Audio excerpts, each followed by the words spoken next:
देखो भाई, आज क्या पढ़ना है। आज कक्षा एकादश की इस वीडियो में हम लोगों को पढ़ना है ऑक्साइडों की प्रकृति। क्या पढ़नी है? ऑक्साइडों की प्रकृति। ऑक्साइड किसके होते हैं? ऑक्साइड होते हैं धातुओं के भी होते हैं ऑक्साइड। अगर धातुओं के साथ जुड़ गए तो धातुओं के ऑक्साइड बन गए, अधातुओं के साथ जुड़ गए तो अधातुओं के ऑक्साइड बन गए। तो धातुओं के ऑक्साइड पढ़ोगे आप पहले। क्या पढ़ोगे? धातुओं के ऑक्साइड। देखो समझ लो ध्यान से, जरा सेट करते हैं पेज को पहले। देखिए भाई, धातुओं के ऑक्साइड जल से क्रिया करके अक्षार बनाते हैं। क्या बनाते हैं भाई? जल से क्रिया करके अक्षार बनाते हैं। इसलिए धातुओं के ऑक्साइड जो हैं वो अक्षारीय होते हैं। कैसे होते हैं भाई? अक्षारीय। किसके ऑक्साइड? धातुओं के ऑक्साइड। ठीक है, में कैसे होते हैं? अक्षारीय होते हैं। अब देखो नंबर 2, वर्ग में ऊपर से नीचे की ओर जाने पर धात्विक गुण बढ़ता है। क्या? वर्ग में ऊपर से नीचे की ओर जाने पर धात्विक गुण बढ़ता है, इसलिए ऑक्साइडों की अक्षारीय प्रकृति भी बढ़ती है। क्या? ऑक्साइडों की अक्षारीय प्रकृति भी बढ़ती है। नंबर 3, आवर्त में बाएं से दाएं चलने पर ऑक्साइडों की अक्षारीय प्रकृति घटती है। अगर हम आवर्त में बाएं से दाएं चलेंगे तो अक्षारीय प्रकृति जो है वो घटेगी। किसकी? धातुओं के ऑक्साइडों की। ठीक है कि नहीं? तो आपको ये तो पता चल गया कि धातुओं के जो ऑक्साइड होते हैं वो जल से क्रिया करके अक्षार बनाते हैं। कैसे बनाते हैं?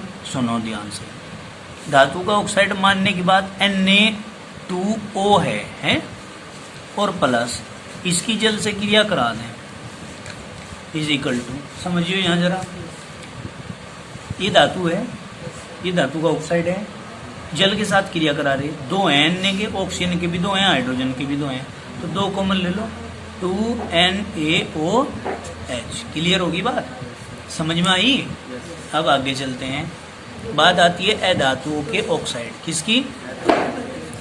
देखो ध्यान से, अधातुओं के ऑक्साइड जल से क्रिया करके अम्लीय विलयन देते हैं। क्या करते हैं? अम्लीय विलयन देते हैं, इसलिए अधातुओं के ऑक्साइड अम्लीय होते हैं। कैसे होते हैं अधातुओं के ऑक्साइड? अम्लीय। क्लियर होगी बात? देखो, अधातुओं के ऑक्साइड जल से क्रिया करके अम्लीय विलयन देते हैं, इसलिए अधातुओं के ऑक्साइड अम्लीय होते हैं। वर्ग में ऊपर से नीचे की ओर जाने पर अधात्विक लक्षण घटता है। वर्ग में यदि हम ऊपर से नीचे की ओर जाएंगे तो अधात्विक लक्षण घटेगा, इसलिए ऑक्साइडों की अम्लीय प्रकृति भी घटेगी। जब अधात्विक लक्षण घटेगा तो अम्लीय प्रकृति भी घटेगी, सीधी सी बात है। ठीक है नहीं? क्यों? अधातुओं के ऑक्साइड जो हैं वो जल के साथ क्रिया करके वो अम्ल बनाते हैं। ठीक है नहीं? कैसे? देखो यहाँ, जैसे ये है CO2। क्या है बेटे? CO2। ये कार्बन अधातु है और ये ऑक्साइड है इसका, और प्लस आप क्रिया कर रहे हो H2O के साथ, इज इक्वल टू क्या होगा? H2C, ऑक्सीजन के 2 और 1 3, H2CO3, ये बन जाएगा। बताओ जरा, इतनी बात समझ में आई क्या? कोई दिक्कत तो नहीं है? तो हम क्या कहेंगे? अधातुओं के ऑक्साइड जल से क्रिया करके अम्लीय विलयन देते हैं, इसलिए अधातुओं के ऑक्साइड अम्लीय होते हैं। वर्ग में ऊपर से नीचे की ओर जाने पर अधात्विक लक्षण घटता है, इसलिए ऑक्साइडों की अम्लीय प्रकृति भी घटती है। कोई दिक्कत तो नहीं है? आगे समझो। अब देखो, आवर्त में बाएं से दाएं चलने पर ऑक्साइडों की अम्लीय प्रकृति बढ़ती है। अगर हम बाएं से दाएं चलेंगे इसी आवर्त में तो ऑक्साइडों की जो अम्लीय प्रकृति है वो बढ़ेगी। याद रखने योग्य बातें हैं। ठीक है, आगे चलिए, ऑक्सी अम्ल की बात करते हैं। याद करिए बेटे, ऑक्सी अम्ल। अब ऑक्सी अम्ल में क्या कहेंगे? किसी अधातु के ऑक्साइड की जल से क्रिया कराने पर ऑक्सी अम्ल प्राप्त होते हैं। इसने कहा अधातु के ऑक्साइड, अधातु के ऑक्साइड होने चाहिए, उसकी जल से साथ क्रिया कराएंगे तो ऑक्सी अम्ल प्राप्त होगा। अधातु का ऑक्साइड ये है SO2 प्लस H2O, तो क्या बनेगा? H2SO3, H2S, ऑक्सीजन के 3 और 1 4, SO4। देखो, 2 ऑक्सीजन के हैं, 2 नाइट्रोजन के हैं, 5 और 1 6 ऑक्सीजन के हैं, तो 2 कॉमन ले लूँ, 2HNO3 बना दूँ। 2 एकम 2, 2 एकम 2, 2 3 6 पूरे हो गए। CO2 प्लस H2O के साथ क्रिया कराएंगे तो यदि हम CO2 की H2O के साथ क्रिया कराएं तो H2 यानी कि हाइड्रोजन, C ऑक्सीजन के 2 और 1 3, H2CO3, तो क्या बन रहा है? ये सल्फ्यूरस अम्ल बन रहा है अम्ल। ये सल्फ्यूरिक अम्ल बन रहा है अम्ल। ये नाइट्रिक अम्ल बन रहा है अम्ल। और H2CO3 कार्बोनिक अम्ल बन रहा है, ये भी अम्ल। तो क्या हुआ? अधातु के ऑक्साइड की जब हम क्रिया कराते हैं जल के साथ तो अम्ल प्राप्त होते हैं। क्लियर बात? तो ऑक्सी अम्लों का पता चल गया आपको। ठीक है जी। अब हमारी इस क्लास में दूर दूर के भैया बहन भी जुड़ चुके हैं। आगे सुनना, गंगों से पड़ली तरफ के भी बच्चे हमारे साथ में इस वीडियो में जुड़े हुए हैं। समझ गए नहीं? दूर दूर के बच्चे जुड़े हुए। अब आपके साथ साथ उनकी भी हमें प्रॉब्लम्स का ध्यान रखना पड़ेगा और जो जो उनके क्वेश्चंस हैं, प्रॉब्लम्स हैं, उनको सॉल्यूशन देना पड़ेगा। ठीक है ना? अब देखिए, बहुत ही विश्वास करके कोई किसी के साथ जुड़ता है बेटे, और जब कोई विश्वास करके किसी के साथ में जुड़ता है बच्चा तो उसके विश्वास पर खरा उतरना पड़ता है। क्लियर होगी बात? अब देखिए, ऑक्सी अम्ल में OH समूह होते हैं। क्या होते हैं? OH समूह। OH समूह कैसे होते हैं अब समझना। जैसे ये आपका H2SO4 आया है यहाँ पर, तो हम क्या कहेंगे? H2SO4 में कैसे जुड़ रहे OH? देखो, SO2 तो अलग हो गए और OH का होल ट्वाइस अलग हो गया, यानी कि इसमें 2 OH ग्रुप हैं और SO2 जुड़ा हुआ है। HNO3 में हम क्या कह रहे हैं? एक OH जुड़ा हुआ है और NO2 जुड़ा हुआ है, यानी कि OH ग्रुप है। H2CO3 में CO प्लस OH का होल ट्वाइस जुड़ा हुआ है, होल ट्वाइस है। ठीक है, कोई दिक्कत तो नहीं है। फिर आगे चलते हैं, ये H3PO4 है, इसमें PO प्लस OH का होल थ्राइस जुड़ा हुआ है। आदि सारे सभी के सभी क्या हैं? ऑक्सी अम्ल हैं। सभी क्या हैं? ऑक्सी अम्ल हैं। क्लियर होगी क्या बात? अब हम आगे चलें आगे। अब देखियो, ध्यान से समझो, हाइड्राइडों की प्रकृति यानी कि नेचर ऑफ हाइड्राइड्स। क्या? Nature of hydrides. देखो, किसी भी आवर्त में हाइड्राइड मतलब जानते हो आप लोग, किसी तत्व के साथ यदि हाइड्रोजन जुड़ जाता है तो वो हाइड्राइड बन जाते हैं। जैसे NH3 अमोनिया नाइट्रोजन का हाइड्राइड है। समझ गए कि नहीं? खुद भी दिमाग की बत्ती जला के रखा करो भैया जी सभी के सभी। देखो, किसी आवर्त में बाएं से दाएं जाने पर, लेफ्ट टू राइट चल रहे हैं, हाइड्राइडों की अक्षारीय प्रकृति घटती है। हाइड्राइडों की जो अक्षारीय प्रकृति है वो क्या होती है? घटती है। क्यों घटती है? देखो, और अम्लीय प्रकृति बढ़ती है तथा किसी वर्ग में भी ऊपर से नीचे जाने पर अक्षारीय प्रकृति घटती है। देखो, आवर्त में बाएं से दाएं जा रहे थे तो हाइड्राइडों की जो अक्षारीय प्रकृति थी वो घटी, अम्लीय प्रकृति बढ़ी। किसी वर्ग में ऊपर से नीचे जाने पर भी अक्षारीय प्रकृति घटती है। क्या कारण है? देखो, सबसे पहले ध्यान करो, ये तो हाइड्राइडों की प्रकृति का पता चल गया कि कहाँ घट रही है, कहाँ बढ़ रही है। अब बात करते हैं परमाणु आयतन की। किसकी? परमाणु आयतन की। परमाणु आयतन बोलते हैं एटॉमिक वैल्यूम, परमाणु का साइज है। देखिए, ठोस अवस्था में किसी तत्व में 1 ग्राम परमाणु का आयतन उस तत्व का परमाणु आयतन कहलाता है। क्या? ठोस अवस्था में, ठोस अवस्था में किसी तत्व में 1 ग्राम परमाणु का आयतन उस तत्व का परमाणु आयतन कहलाता है। ठीक है, 1 ग्राम परमाणु का आयतन उस तत्व का परमाणु आयतन कहलाता है। अब परमाणु आयतन बराबर 1 ग्राम परमाणु की मात्रा बटे घनत्व होता है। परमाणु आयतन बराबर क्या होता है? 1 ग्राम परमाणु की मात्रा बटे घनत्व। ठीक है नहीं? कोई दिक्कत तो नहीं है। अब दूसरी बात क्या कही कि किसी वर्ग में ऊपर से नीचे की ओर जाने पर परमाणु आयतन बढ़ता है। तो बेटे, अगर हम ऊपर से नीचे की ओर चलेंगे तो कोषों की संख्या बढ़ेगी। कैसे बढ़ेगी? ये है कि हम किसी भी वर्ग में ऊपर से नीचे की ओर चल रहे हैं तो क्या होगा? कोषों की संख्या बढ़ेगी। कोषों की संख्या बढ़ेगी तो क्या होगा?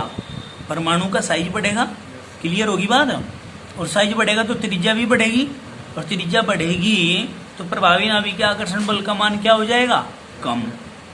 ठीक है, देखिए, किसी वर्ग में ऊपर से नीचे की ओर जाने पर परमाणु आयतन बढ़ता है।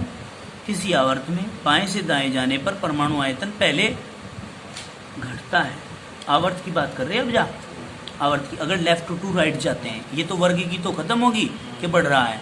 आवर्त में अगर बाएं से दाएं जा रहे हैं तो पहले परमाणु आयतन घटेगा फिर बढ़ने लगेगा। ठीक है, कोई दिक्कत तो नहीं है। अब देखो, सबसे अधिक परमाणु आयतन सीजियम का और सबसे कम परमाणु आयतन बोरोन का होता है। ये बात याद रखने योग्य है। ठीक है, सबसे ज्यादा अगर परमाणु आयतन है तो किसका है? सीजियम का है।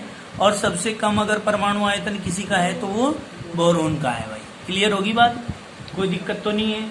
आगे चले, अब हम चलते हैं चुंबकीय गुण पर। किस पर? चुंबकीय गुण पर। देखो ध्यान से, चुंबकीय गुण को बोलते हैं मैग्नेटिक प्रॉपर्टीज। देखो, चुंबकीय गुण के आधार पर पदार्थ 3 प्रकार के होते हैं। चुंबकीय गुण के आधार पर पदार्थ कितने प्रकार के? 3 प्रकार के। कौन कौन से? नंबर 1 प्रति चुंबकीय पदार्थ, नंबर 2 अनुचुंबकीय पदार्थ, नंबर 3 लोह चुंबकीय पदार्थ। इसको डायामैग्नेटिक, इसको पैरामैग्नेटिक और इसको फेरोमैग्नेटिक बोलते हैं। ठीक है, देखो समझना, प्रति चुंबकीय मतलब जो किसी भी ऑर्बिटल में युग्मित भरे होते हैं इलेक्ट्रॉन। क्या? युग्मित का मतलब है जोड़े में, जोड़ा होता है इलेक्ट्रॉन का ऑर्बिटल के अंदर। तो देखिए, ये प्रतिचुंबकीय होते हैं, नाम से ही अपने आप को आइडेंटिफाई करते हैं। एक ऊपर को जा रहा है, एक नीचे को जा रहा है, एंटी हैं, खिलाफ हैं एक दूसरे के।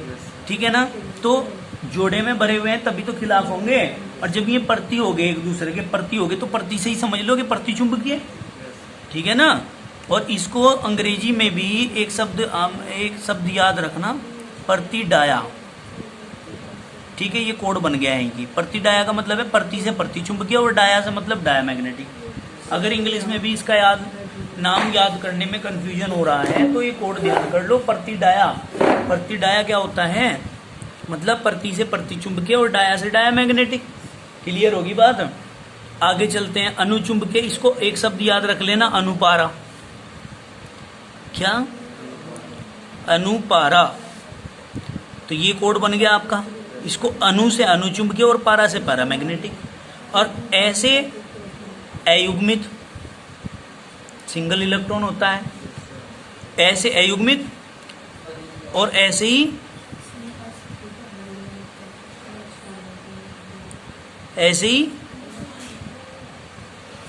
आकर्षित।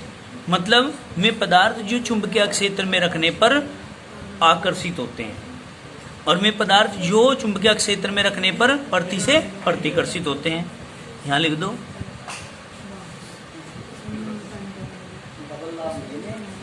प्रतिकर्षित होते हैं। अब लोह चुंबकीय का आपको पता ही है कि लोहा चुंबक के प्रति किस तरीके से अट्रैक्ट होता है, कमजोर रूप से या प्रबल रूप से। बहुत मजबूती से खींचता है तो प्रबल रूप से आकर्षित होता है तो लोह चुंबकीय। ठीक है ना, कोड मैंने तुम्हें बता दिया, आप समझो। इसको फेरोमैग्नेटिक बोलते हैं। फेरो मतलब फेरस, लोहे से स्टार्टिंग हुई है इसकी। ठीक है, देखिए हम ठीक चल रहा। अब देखो, प्रतिचुंबकीय पदार्थ, ये वाले हम पढ़ रहे हैं।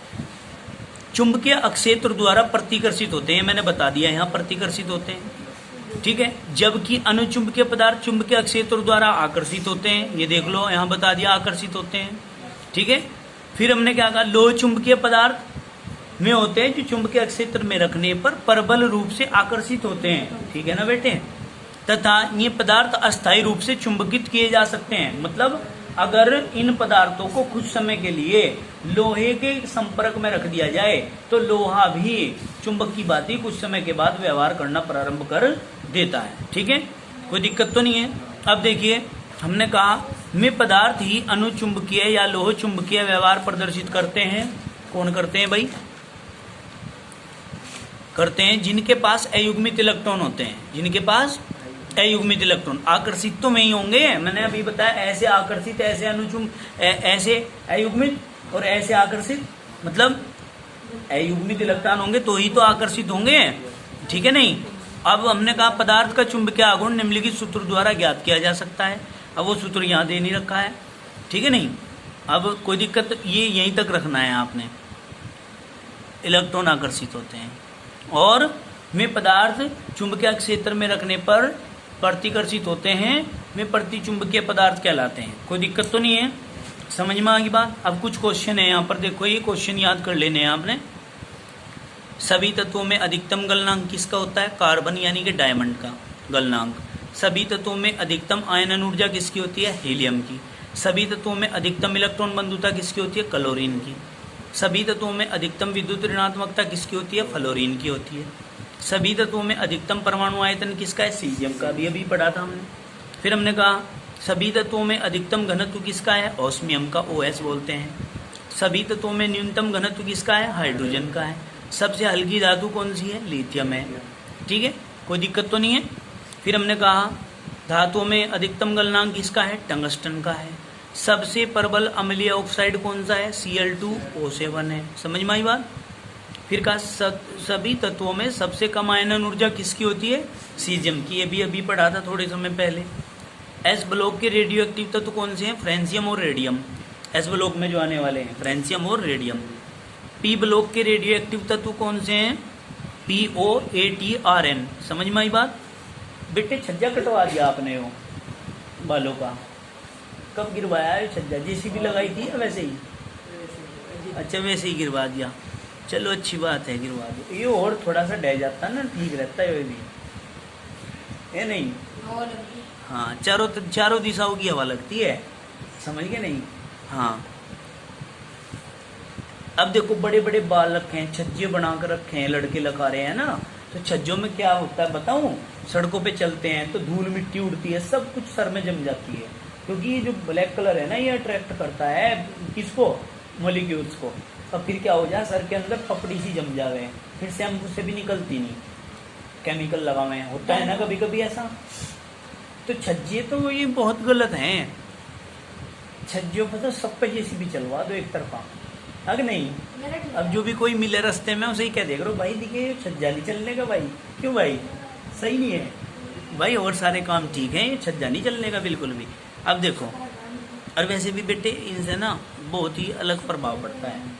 ठीक, देखो पृथ्वी पर द्रव्य रेडियो एक्टिव तत्व कौन से हैं? फ्रांसियम है। और P ब्लॉक के रेडियो एक्टिव तत्व कौन से हैं? पोलोनियम, बताओ, AD एस्टेटियम रेडॉन।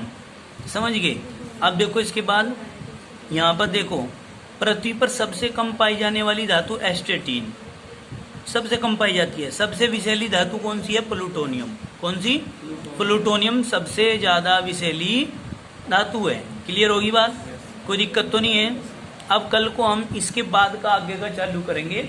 आज के लिए इतना ही काफी। इसको आप याद करें और पढ़ें। ठीक है, प्रतिरूपी या निरूपक तत्व, विकर्ण संबंध, सेतु तत्व, बहुत ज्यादा इंपॉर्टेंट चीजें हैं। ये हम कल अपनी नई वीडियो में आप लोगों को बताएंगे। ठीक है ना? धन्यवाद।